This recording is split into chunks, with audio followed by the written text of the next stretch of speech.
Parshas Vayigash, Tavshin Daled. Today was Zois Chanukah. We now pass Chanukah. The year is running along. The Parshios are going by.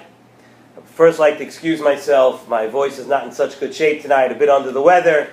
But the Shiur must go on, so we're here to say Nesivos Shalom Shiur on the Parsha. So really in the Parsha now, the drama of Yosef and his brothers continues, and the Midrashim at the beginning of this week's Parsha, anybody has a chance, be able to look through the Medrash, beginning of Parshas Vayigash. They have it in English also. The Medrash says, the little Medrash says, whatever you want to do. Very, very special Midrashim on the Parsha. And the one pasuk that really hammers home what we're talking about in this week's Parsha is that pasuk of Ani Yosef, where Yosef lets his brothers know that all of these things that were going on here in Mitzrayim and everything that happened, and all that you sold me and whatever it is, imagine the scene of Yosef telling his brothers. And Yosef says, Ani Yosef achichem asher mechartem oisi Mitzrayim.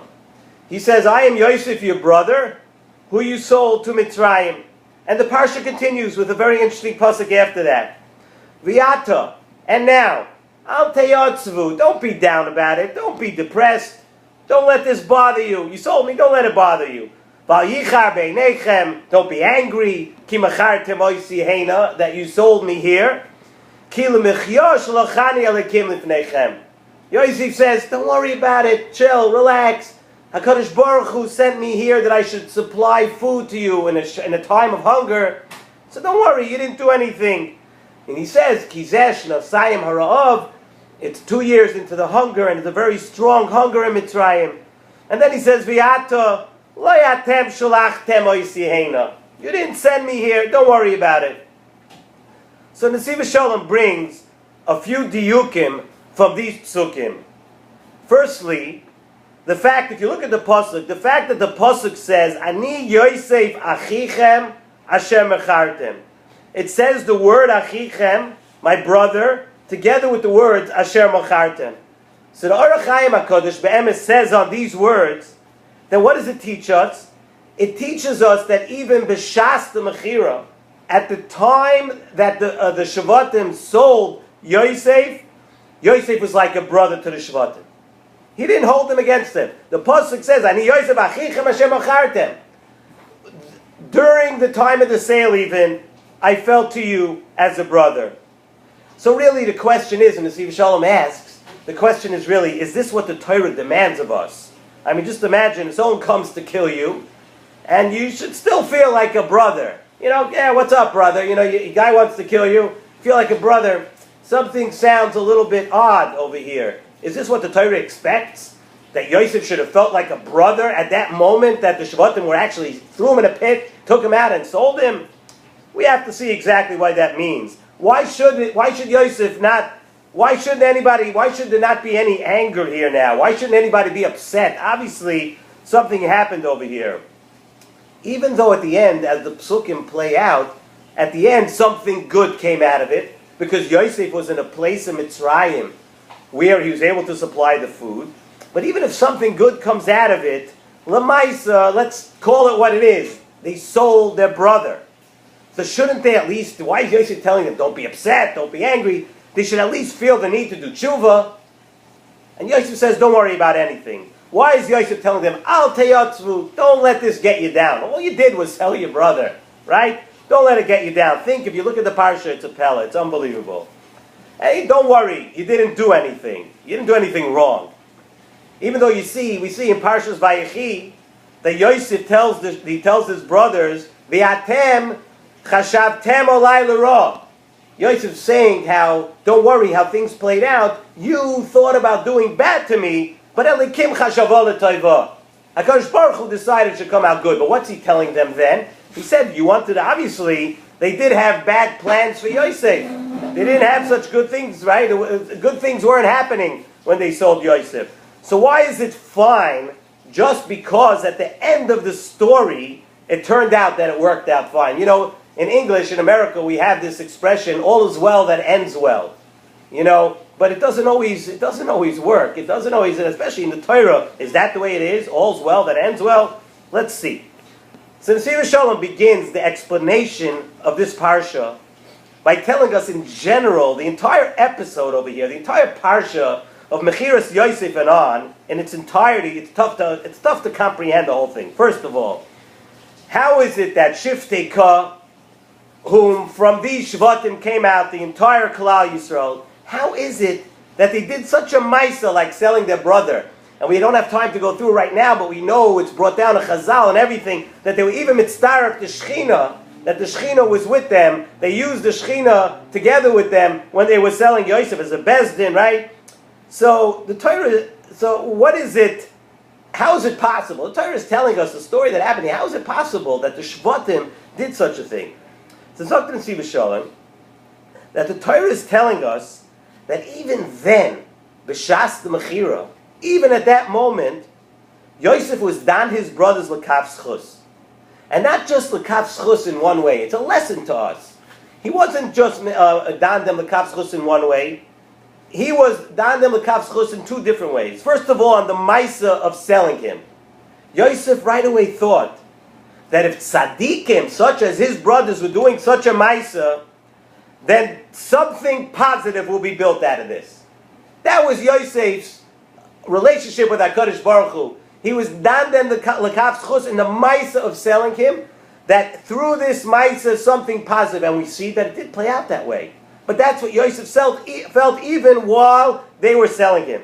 And secondly, Yosef was dan l'kav schus, that if his brothers are selling him, then it must be the Ratzon Hashem, and they're not at fault. Like we've said many times, we've discussed a few different times, how the Eivorim, the limbs of a tzaddik, automatically do the Ratzon of HaKadosh Baruch Hu, even if they don't want it to.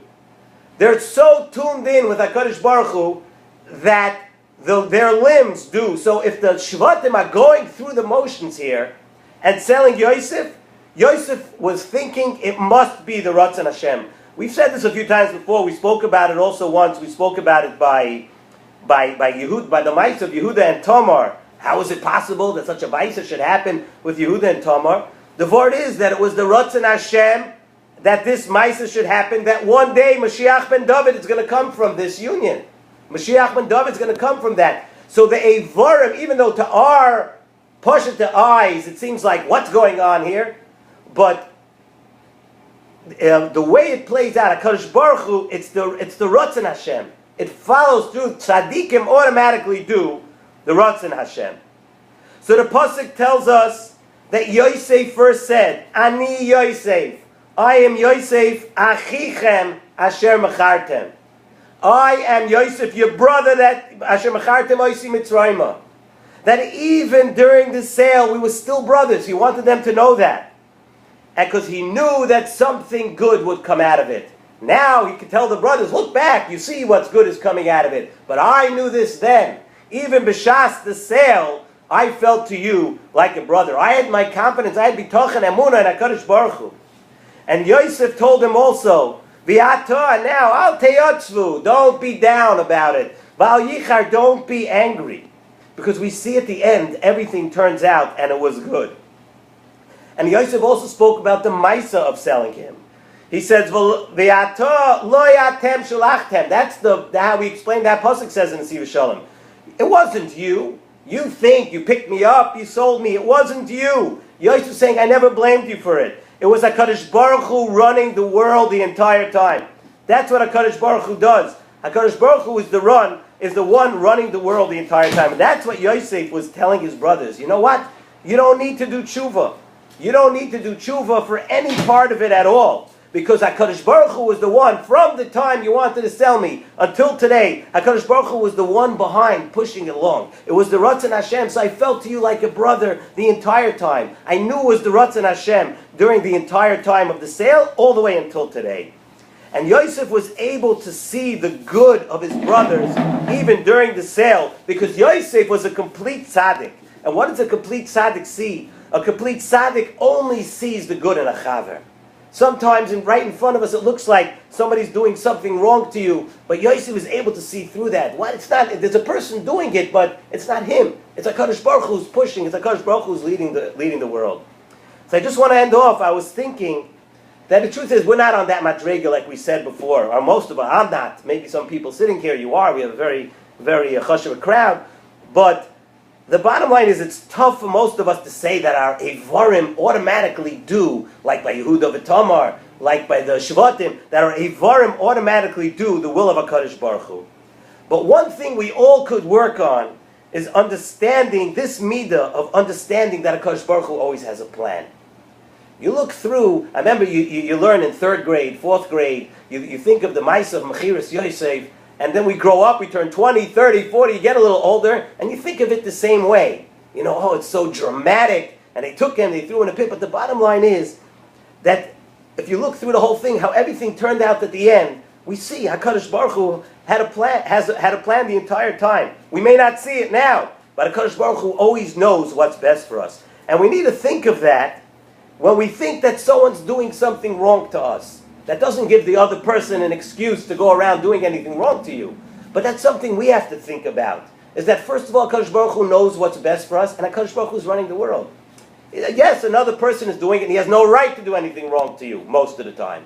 But the bottom line is, it's HaKadosh Baruch Hu doing it.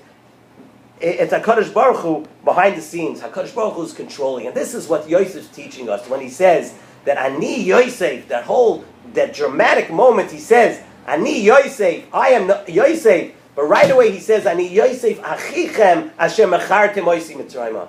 I am Yosef, even at the time of the sale, I was your brother, because I understood that it's not you, it's HaKadosh Baruch Hu. And HaKadosh Baruch Hu knows what's best for me. It was best for me to be sold as a slave. Why? Because I'm here.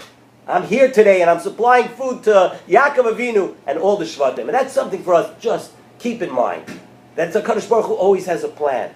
And it's for our best. And HaKadosh Baruch Hu knows what's best for us. And that's the lesson to take from Hanukkah that we just finished. Lesson of Amunah and Bitochen. And we learn it from this week's Parsha too.